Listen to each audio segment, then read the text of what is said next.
Perkenalkan, nama saya Amos Yogi Bermatarigan dengan NIM 240306107 dari Program Studi Peternakan Fakultas Pertanian Universitas Sumatera Utara. Dengan dosen pengampu, Ibu Insinyur Tati Vidianasari SPT MPIPM. Nah, pada kesempatan kali ini, saya akan menjelaskan bagian eksternal dari Gallus domesticus. Dapat kita ketahui dari bagian eksternal Gallus domesticus ini terdapat 6 bagian. Yang pertama itu ada caput atau kepala, kemudian cervix bagian leher, kemudian itu ada namanya itu truncus bagian badan, kemudian namanya itu ekstremitas anterior sayap, dan ada namanya itu ekstremitas posterior kaki bawah, kemudian ada itu caudal ekor. Yang pertama saya akan membahas caput atau kepala. Pada bagian kepala terdapat rostrum, ini rostrum, nah atau disebut dengan paruh. Nah, pada rostrum ini terdapat menjadi 2 bagian. Yang pertama itu bagian atas disebut dengan maxilla, kemudian bagian bawah itu disebut dengan mandibula. Nah, kemudian selanjutnya saya akan menunjukkan bagian dari nares anteriores atau disebut dengan lubang hidung. Ini dia lubang hidungnya.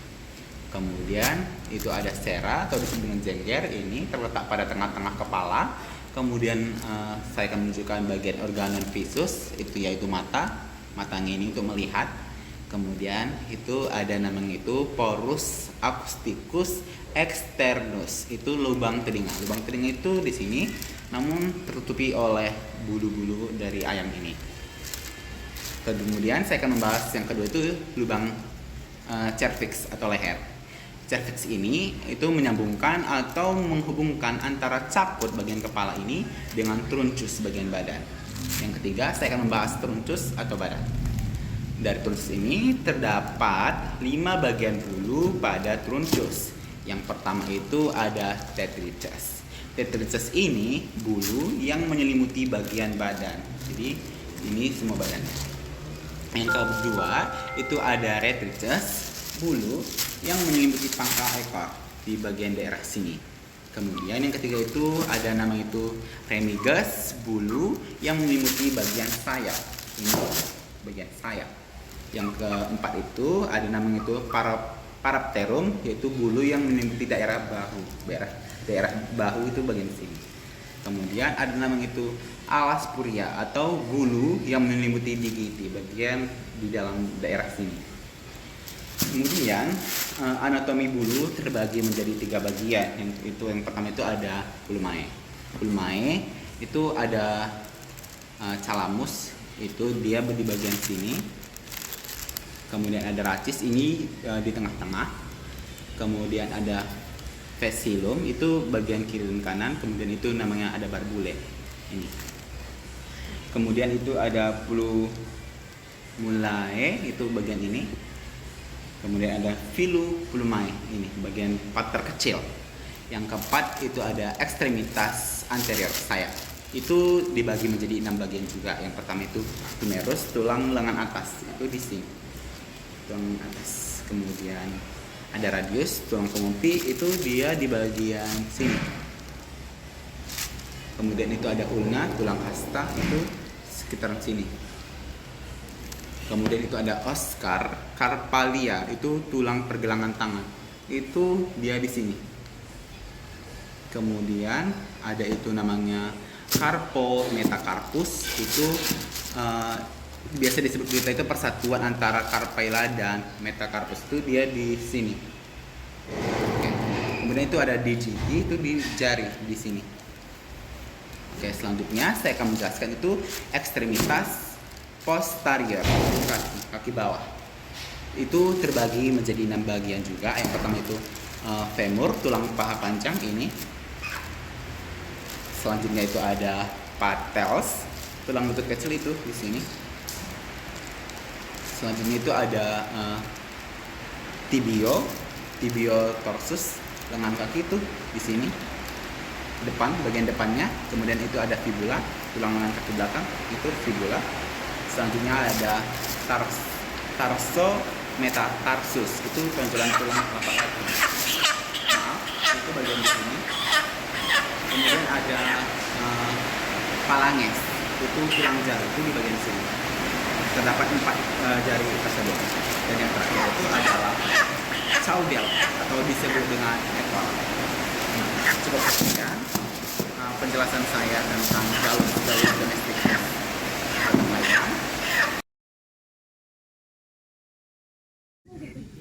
Baik teman-teman, di sini selanjutnya saya akan menjelaskan bagian eksternal dari Oryctolagus cuniculus atau kita sebut sebagai kelinci. Yang pertama itu terdiri dari kepala atau caput. Nah, bagian kepala ini memiliki beberapa organ utama. Yang pertama itu terdapat 5 oris atau kita sebut itu sebagai mulut. Mulut ini berfungsi untuk mengonsumsi makanan dan air. Selanjutnya itu ada vibrissae atau kumis. Kumisnya ini memiliki fungsi untuk merasakan lingkungan sekitar dan membantu navigasi. Selanjutnya itu ada nares externus, ini lubang hidung bagian luar yang memiliki fungsi untuk bernapas dan mencium aroma.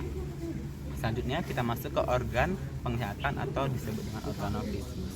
Yang pertama itu ada bulbus oculi yang memiliki atau disebut dengan terdiri dari kornea. Selanjutnya itu ada iris, selanjutnya itu ada pupil dan palpebra.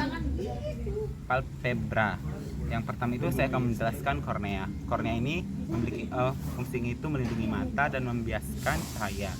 Dan selanjutnya itu ada iris. Iris ini fungsinya itu mengatur jumlah cahaya yang masuk ke dalam mata melalui pupil. Nah, pupil ini fungsinya itu dia terletak di tengah iris yang mengatur cahaya yang masuk ke dalam mata terhadap kelinci. Dan yang terakhir itu ada palpebra, itu kelopak mata yang ini yang melindungi mata dan membantu menjaga kelembapan. Dan itu ada organ pendengaran atau disebut dengan organon auditus. Nah, yang terdiri dari auricul dan porus acousticus. Auricul itu yang ini, dan telinga yang menangkap gelombang suara dan membantu dalam pendengaran. Selanjutnya itu ada porus acousticus externus atau luang telinga bagian luar yang ini, yang memiliki fungsi mengarahkan suara ke dalam telinga. Selanjutnya itu ada truncus atau toraks. Bagian truncus itu ada ini badan yang terdiri dari toraks atau dada yang ini, yang memiliki fungsi melindungi organ vital seperti jantung dan paru-paru. Selanjutnya itu ada abdomen atau disebut dengan perut yang berfungsi menampung organ pencernaan seperti lambung dan usus. Selanjutnya itu ada dorsum, punggung yang ini. Nah, bagian punggung ini mendukung struktur tubuh seperti glute atau paha yang ini, menghubungkan bagian atas dan bagian bawah yang untuk membantu dalam pergerakan terhadap kelinci. Yang selanjutnya itu ada undibulus atau pusar di sini, namun tertutupin oleh bulu sehingga tidak kelihatan.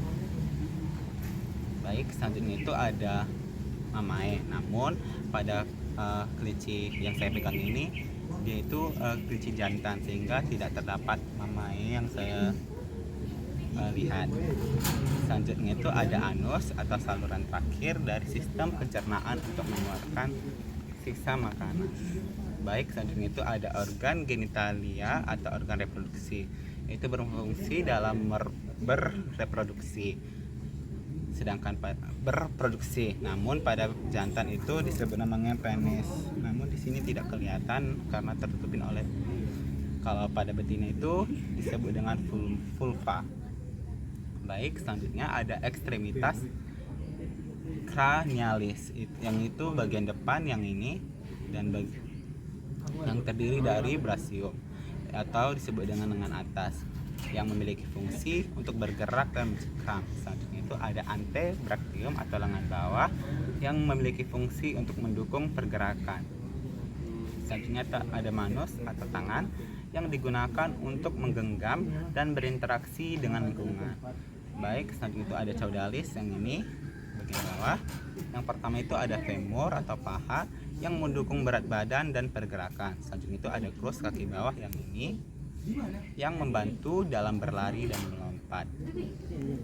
Cukup sekian penjelasan saya tentang bagian eksternal dari Oryctolagus cuniculus terhadap kelinci. Semoga penjelasan saya tentang Oryctolagus cuniculus terhadap kelinci bermanfaat bagi kita semua. Terima kasih sudah menonton.